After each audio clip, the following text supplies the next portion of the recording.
আসসালামু আলাইকুম। যে যেখান থেকে এই মুহূর্তে আমার এই ভিডিওটি দেখতেছেন সবাইকে আন্তরিক শুভেচ্ছা এবং অভিনন্দন। আজকে আমরা যাচ্ছি ঘুরতে জাপানের সমুদ্রে।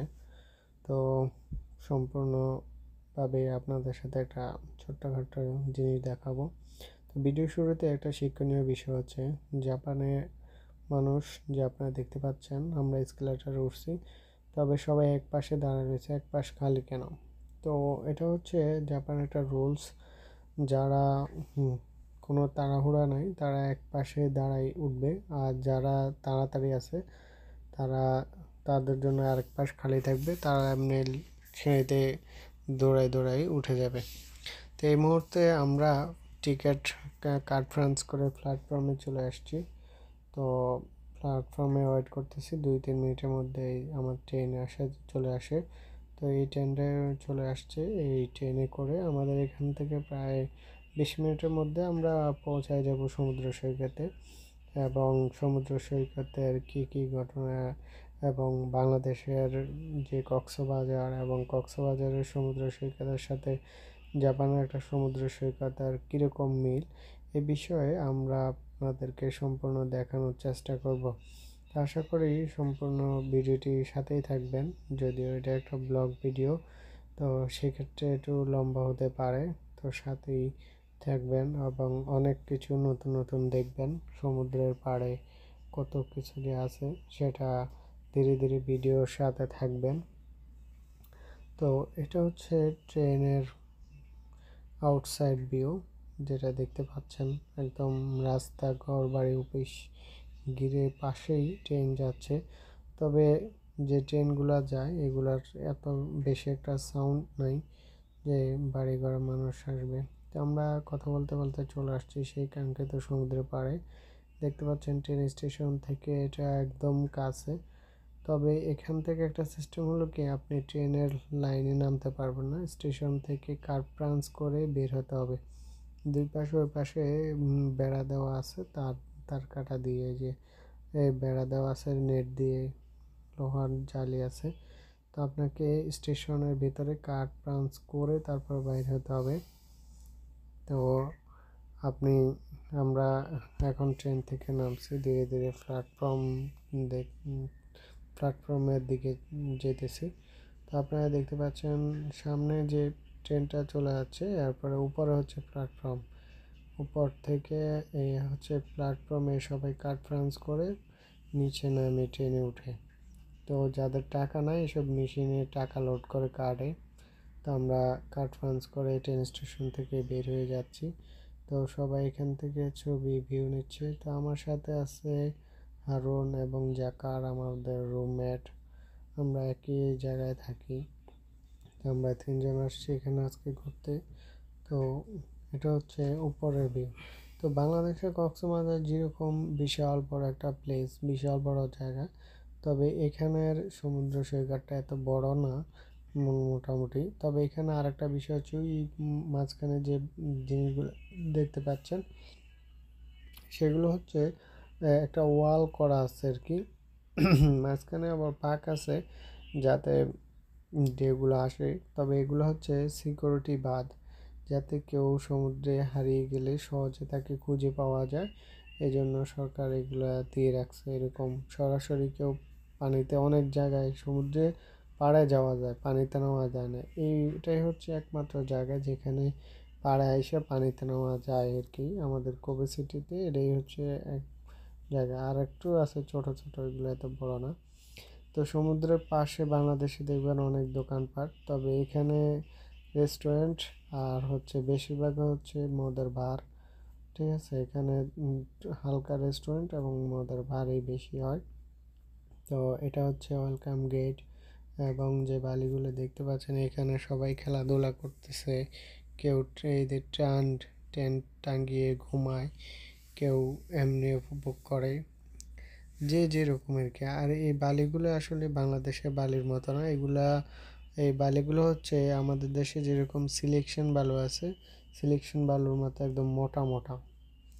তো এখানে সবাই আসে, গোসল করে, বসে থাকে। কারণ হচ্ছে সমুদ্রে এই মুহূর্তে জাপানে ছুটি চলতেছে, যেটাকে গরমের ছুটি বলে। তো বিভিন্ন দেশ থেকে পর্যটক আসে এসব সমুদ্র সৈকতে। বেশিরভাগ জাপানিজ লোক থেকে পর্যটক, বিদেশি পর্যটকই বেশি। চারিদিকে যেসব লোক দেখতেছেন এর মধ্যে বেশিরভাগই হচ্ছে জাপানিজ পর্যটকই বেশি, এবং বিভিন্ন দেশের মায়ানমার, ভুটান, নেপাল, তারপরে হচ্ছে আপনার ভিয়েতনামি লোক এইদিকে বেশি। তো এই হচ্ছে সমুদ্র। তো আমরা যেই টাইমে আসছি সমুদ্র তখন একটু ঠান্ডাই, তবে মাঝে মাঝে অনেক অনেক বড় বড় ঢেউ আসে। ধীরে ধীরে আপনাদের সাথে দেখতে থাকেন। এখানে এখানে আসলে যেহেতু একটা অস্ট্যান্ড দেশ, সেহেতু আসলে সমুদ্রের পাড়ে বেশিরভাগ লোকজন খোলামেলাভাবেই চলাফেরা করে। তো দেখতে পাচ্ছেন যে যেরকম সামনে যে মহিলাগুলো দেখতে পাচ্ছেন, এগুলা মেবি পাকিস্তানি বা বাংলাদেশি বংশোদ্ভূত, তবে আমরা জানি না সঠিক, আমরা ওনাদের সাথে কথা বলিনি। তো এরপরে আমরা দেখতে পাচ্ছেন বিচ, সমুদ্রের সমুদ্রের পানি ধীরে ধীরে সমুদ্রের তার হচ্ছে এবং ঢেউ ধীরে ধীরে বাড়ছে, এবং আমরা যখন পানিতে নামছি তখন ঢেউ আরও অনেক বড় ছিল। তবে এখানে অনেক অনেক সিকিউরিটির বিষয় আছে। আপনার সহজেতে এখানে কোনো প্রবলেম হইলে সাথে সাথে এখানে নৌ পুলিশ, ট্যুর পুলিশ, সব সব পুলিশই এখানে আছে, এবং কোস্টগার্ড আপনাকে হয়তোবা ওরা, যেহেতু এইটা ছোট্ট একটা এরিয়া, এরিয়ার মধ্যে আবার মাঝখানে বাঁধ দেওয়া আছে। বানের কারণে সমুদ্রের ঢেউটা এত বেশি আসে না, তাইলে সমুদ্রের ঢেউটা আরও বড় হতো, ওই বাঁধের মধ্যেই এই পানিগুলো আটকে যায়। তো এই দেখতে পাচ্ছেন ঢেউ, আসলে এগুলো হচ্ছে বিদেশি, এটা অন্য দেশি, জাপানিজ না, সবাই বেশিরভাগই হচ্ছে বিদেশি।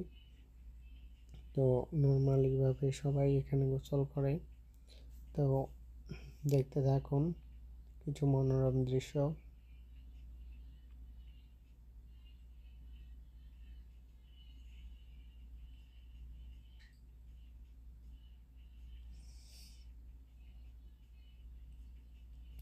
এই যে ডাব্বাগুলো দেখা আছে আপনারা দেখতে পাচ্ছেন, এগুলো হচ্ছে একটা ব্যারিকেড, ওই পাশে কেউ নামতে পারবে না, এই ওই পাশটাতে যাইতে পারবে না, সবাই গোসল করলে এই পাশে যাবে। তো আমরা যখন গেছি তখন ছিল বিকালবেলা। তো বিকালবেলা আসলে ওই রকম এখানে পর্যটক নেই, এখানে বেশিরভাগ সময় দুপুরবেলা থাকে সবাই, দুপুরবেলার পরে আবার সবাই চলে যায়। তো দেখতে পাচ্ছেন বেশিরভাগই আসলে কি বলবো, খোলামেলাই চলাফেরা, সবাই গোসল করে উঠে আছে, বসে গেছে, এই আর কি। তো এ হচ্ছে আমাদের জ্যাকার। জ্যাকার তো মেয়ে দেখে পাগল হয়ে গেছে, যায় বারবার কেবল ছবি তুলতে। তো পোস্ট দিয়ে দেখেন ভালোতে শুয়ে রয়েছে। তো এরপরে এটা হচ্ছে পাশ এরিয়া, যে ঘরগুলো দেখতে পাচ্ছেন এইগুলো হচ্ছে পুলিশ থাকে, যে পুলিশ সব বসে আছে এখানে, ছোট ছোট ঘর। এবং একটা মজার বিষয় হচ্ছে এই পুলিশগুলো আসা যাওয়া করে সাইকেল দিয়ে, এখানে পুলিশ এই পাশ থেকে ওই পাশ শুধু সাইকেলে ট্রল দেয়। তো জাপানের পুলিশেরও একটা সিস্টেম কি, কারণ এখানে আসামি কোনো পালাই যায় না, তো পুলিশরাও সাইকেল দিয়ে যায় আসামি দিতে। তো এখানে একটা মজার বিষয় দেখেন, কিছু লোক ডান্স করতেছে। সমুদ্রে এরকম অনেক কিছু দেখা যায় যেটা মানে বাংলাদেশে এগুলা সচরাচর এগুলা অসম্ভব। তাই এখানে যেহেতু ফ্রি মাইন্ড, বা যদি কেউ কেউ কারোর আসলে কিছু বলার নাই, কেউ কিছু বলবেও না, আপনি সারাদিন এখানে শুয়ে থাকেন, যা মন তা করেন, এখানে আপনাকে কেউ কোনোদিন কিছু বলবে না। তো যে যার মতো করে ফান করতেছে, মজা করতেছে, নাচতেছে। তো সবাই এই জায়গার ফিল অনুভব করতেছে, ফিল নিতেছে, ঠিক আছে। আবার কেউ এই যে এরা দল ধরে সবাই মিলে ফ্রেন্ডরা আসছে, এগুলা মজা করতেছে, এগুলা গোসল টোসল শেষ করে উপরে উঠে বসে আছে। আবার কেউ বসে টসে ফ্রেশ হয়ে আবার হোটেলে যাবে। তো আমরাও সাথে সাথে ঘুরতেছি কীরকম হয়। এটা হচ্ছে রেস্টুরেন্ট এরিয়া। তো এটাতে দেখতে পাচ্ছেন সবাই উঠে এখানে বসে বিভিন্ন ধরনের নাস্তা, বেশিরভাগ নাস্তা কি এখানে বেশিরভাগই হচ্ছে সে প্রায়টাই হয়, আর হচ্ছে সব হচ্ছে মদের এগুলো একটা ভার, সব সমুদ্রের পাড়েই পুরাটাই মদের বার, আর টুকটাক হালকা ফ্রাইটাই খায়। এ হচ্ছে বিষয়। এরকম 2-3টা শপ আছে এখানে। তবে এগুলাতে প্রচুর মানুষ যেগুলো আসে গোসলের পরে এইগুলাতে বসে। এগুলো হচ্ছে জাপানের ব্লেন্ডিং মেশিন, যেটা আপনারা যেখানে যান, অনেক জঙ্গলে বঙ্গলে যেখানে যান এই ব্লেন্ডিং মেশিনের দেখা আপনারা পাবেনই। তো এটা হচ্ছে আমাদের ওই পাশটা হচ্ছে ট্রেন স্টেশন এবং এই পাশটা হচ্ছে পাহাড়। তো পাহাড় জাপানে যেদিকে দেখবেন এক পাশে পাহাড় দেখবেন আর নয় সাগর দেখবেন। সাগর আর পাহাড় ছাড়া এখানে নদী নাই, জাপানে কোনো নদী নেই, সাগর আর পাহাড় তো এক পাশে। তো এটা হচ্ছে ছাতা আইটেম। তো অনেক বাংলাদেশে তো ছাতা প্রতি ঘন্টা হিসাবে বানা দেয়, এখানে ফ্রি। তো এই দেখতে পাচ্ছেন একজন টিকটক করতেছে, নাচতেছে। তো অনুমান করে বলতে পারবেন এই মহিলাটার বয়স কীরকম হইতে পারে? যদি কেউ বলতে পারেন কমেন্টে জানায়েন। তবে মেবি কারো ধারণার বাইরে নাই। তো দেখেন কত হইতে পারে, কমেন্টে জানেন, পরে জানিয়ে দিব আমি আপনাদেরকে। এবং কিছুজন লোক বালুতে শুয়ে আছে, যে যার মতো করে নির্দিষ্টভাবে চলতেছে। তো এই যে কাপল কৈবিত বলা হয় জাপানিজ ভাষায়। তো হচ্ছে ভিউ।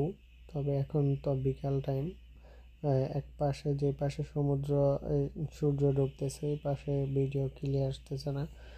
তো সমুদ্রের পাশে আর একটা বিষয় হচ্ছে কি, জাপানে আসছি এতদিন হয়েছে, সবাইকে দেশে থাকতে জানতাম জাপান সূর্যোদয় এবং সূর্যাস্তের দেশ, কিন্তু কখনো দেখি নাই সূর্যোদয় এবং সূর্যাস্তে। কারণ জাপানের সব হচ্ছে পাহাড়ের ঘেরা, তো পাহাড়ের জন্য আসলে দেখা যায় না। আর আমাদের দেশে যেরকম পাহাড়ের উপরে অনেক কিছু বা কোনো গাছ টাছ নাই, ঠিক আছে, এই দেশে পাহাড়ের উপরে অনেক গাছ। এই ছেলেটা মেয়েটাকে পড়ানোর চেষ্টা করতেছে, কিন্তু বহুত কষ্ট হইতেছে, পারতেছে না। এটা হচ্ছে পুরাটা বেয়ার, যে সবাই মদ খাইতেছে, গান কইতেছে, নাচতেছে। এদের কাজই হচ্ছে এটা। যখন ঘুরতে আসে ইচ্ছা মতো আনন্দ করে। আর এই দেশে মদ হইলো ফ্রি। ফ্রি বলতে এই দেশে মদের দাম সবচেয়ে কম আর কি। তো যেটা আর এখানে খাইলে কোনো কোনো কোনো মানা নাই, এখানে মদ হলো বৈধ। এই হচ্ছে আর একটা রেস্টুরেন্ট। তো আমাদের ঘোরাঘুরি প্রায় শেষ। আমরা নদীতে সাগরে নেমে গোসল করে এখন চলে যাচ্ছি ফিরতি অবস্থায়। তো আবার ট্রেনে উঠব। এই হচ্ছে ট্রেন স্টেশন এবং উপরে হচ্ছে টিকিট, যে কার্ড পাঞ্চিং মেশিন, এবং নিচে হচ্ছে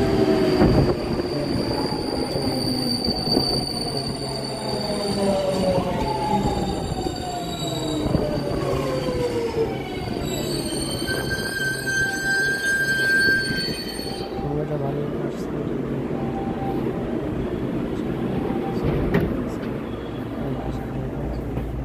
অবশ্যই ভালো লাগছে।